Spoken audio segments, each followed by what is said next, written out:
He was the man who survived 7 different regimes, from the absolute monarchy of Louis XVI, through the bloody French Revolution, the rise and fall of Napoleon, and the restoration of the monarchy. How did one man navigate the treacherous waters of French politics for over 50 years, not just surviving, but thriving? This is the story of Charles Maurice de Talleyrand, the ultimate political survivor and a master of diplomacy. Born into high aristocracy, a clubfoot shattered his expected military career, pushing him into the church instead. Bishop of Autun by 34.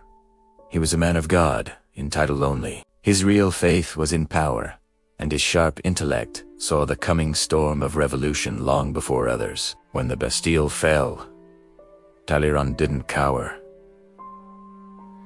He seized the moment. He championed the nationalization of church property, a radical move that aligned him with the revolutionaries and forever marked him as a pragmatist. As the revolution spiraled into the Reign of Terror, Talleyrand's name appeared on an arrest warrant, but he was already one step ahead, having secured a diplomatic mission to London. From there, he watched the guillotine claim the heads of friends and foes alike, biding his time in exile, even spending 2 years in the young United States. He learned a crucial lesson. Survival meant staying away from the epicenter of the chaos until a clear winner emerged. When the political winds shifted again, he returned to Paris. Here, he met a rising star, a young general named Napoleon Bonaparte. Talleyrand saw Napoleon's raw ambition and military genius, while Napoleon saw Talleyrand's aristocratic legitimacy and unparalleled diplomatic network. It was a partnership of convenience. As Napoleon's foreign minister, Talleyrand was the architect of many of his early diplomatic triumphs. He helped broker treaties that expanded French influence across Europe. He was the velvet glove on Napoleon's iron fist, charming and negotiating where armies could not. But Talleyrand was no one's puppet. He believed in a balance of power in Europe, a concept totally at odds with Napoleon's dream of total domination. He began to see the emperor's endless wars as a path to ruin for France. Secretly, he started working against his master. In a famous meeting with Tsar Alexander I of Russia, he whispered, "The French people are civilized. Their sovereign is not. The sovereign of Russia is civilized. His people are not."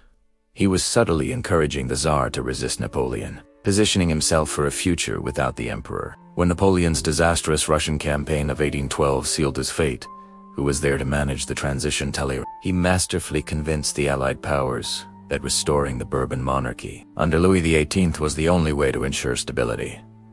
He wasn't just saving his own skin. He argued he was saving France from being torn apart by the victors. His crowning achievement came at the Congress of Vienna in 1814.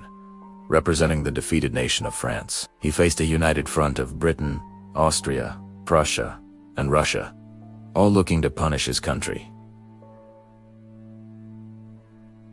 The situation seemed hopeless, but Talleyrand, with his legendary charm and cunning, exploited the divisions between the allies.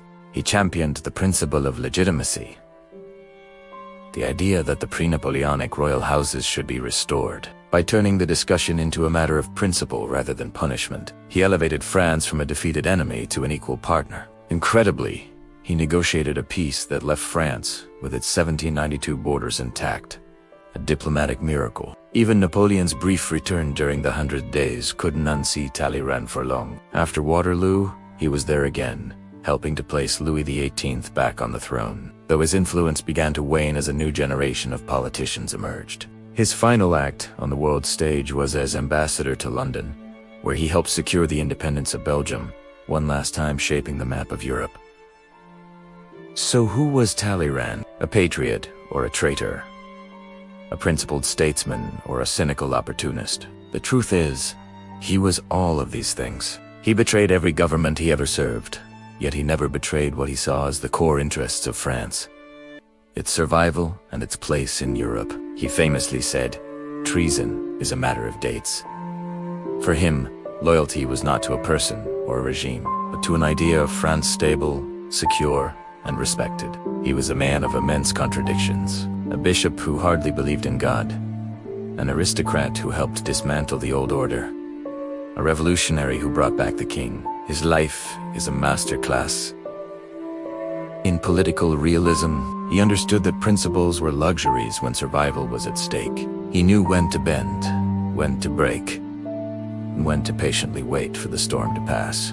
In an age of fanatics and ideologues, his supreme talent was his adaptability. He was the indispensable man, the one everyone needed, even if no one truly trusted him. And that, perhaps, is the secret to how he not only survived, but shaped one of the most turbulent half-centuries in human history. Thanks for watching. If you're fascinated by the figures who shaped our world from the shadows, be sure to subscribe and hit that notification bell for more stories of intrigue and power. Welcome back to our journey into the life of Charles Maurice de Talleyrand, the master puppeteer of European politics. Last time, we left Talleyrand as he navigated the treacherous waters of the French Revolution. Now, we dive into the era where his genius truly shone. The age of Napoleon. When Napoleon Bonaparte seized power, many saw chaos.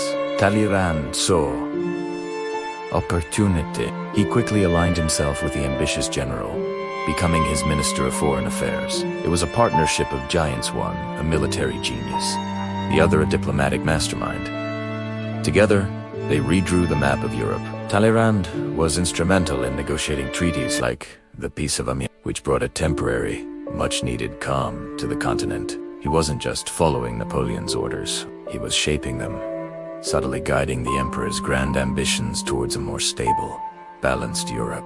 But Talleyrand was never anyone's servant. As Napoleon's hunger for conquest grew insatiable, Talleyrand became increasingly alarmed. He saw the emperor's endless wars, especially the disastrous invasion of Spain, as a path to ruin not just for Napoleon, but for France itself. This is where his infamous betrayal begins. Was it truly betrayal, or was it a higher form of loyalty to France over one man? While still serving Napoleon, Talleyrand secretly began communicating with his enemies. Like Tsar Alexander I of Russia, he famously whispered to the Tsar, "The French people are civilized, their sovereign is not. The sovereign of Russia is civilized, his people are not."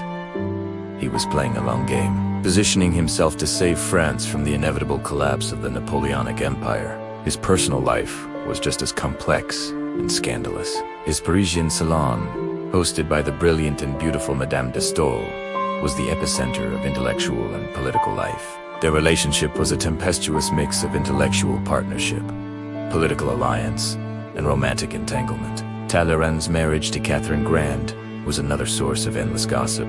A stunning beauty with a less-than-stellar intellect, Napoleon himself was famously unimpressed. Yet Talleyrand remained with her, perhaps finding in her a quiet refuge from the high-stakes world he inhabited. His life was a web of calculated relationships, each serving a purpose in his grand design. Then came the fall.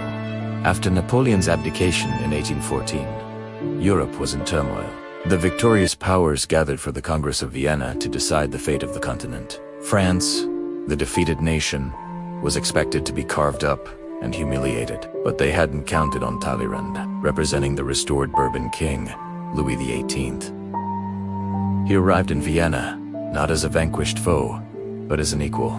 His performance there is the stuff of legend. He exploited the divisions between the allies Prussia, Russia, Austria, and Great Britain with breathtaking skill. He championed the principle of legitimacy, arguing that the old ruling families should be restored to their thrones. This wasn't just about principles, it was a masterstroke that protected France from being dismembered. He turned the victors against each other, even signing a secret treaty with Britain and Austria against Prussia and Russia. By the end of the Congress, France was not only intact, but had regained its status as a major European power. It was his ultimate diplomatic triumph. Even after his official retirement, Talleyrand's influence lingered. He served one last time as ambassador to London, helping to navigate the complex aftermath of another French Revolution in 1830. He died in 1838, a man who had served the Ancien Regime, the Revolution, the Directory, Napoleon, and the restored monarchy. He had sworn 13 oaths of allegiance and had arguably broken them all. So, what is the enduring legacy of Charles Maurice de Talleyrand? Was he a traitorous opportunist, a man without principle who served only his own self? Or was he the ultimate patriot, a pragmatist who did whatever was necessary to protect France through decades of unprecedented chaos? The truth, as with most things concerning Talleyrand, is likely somewhere in the middle.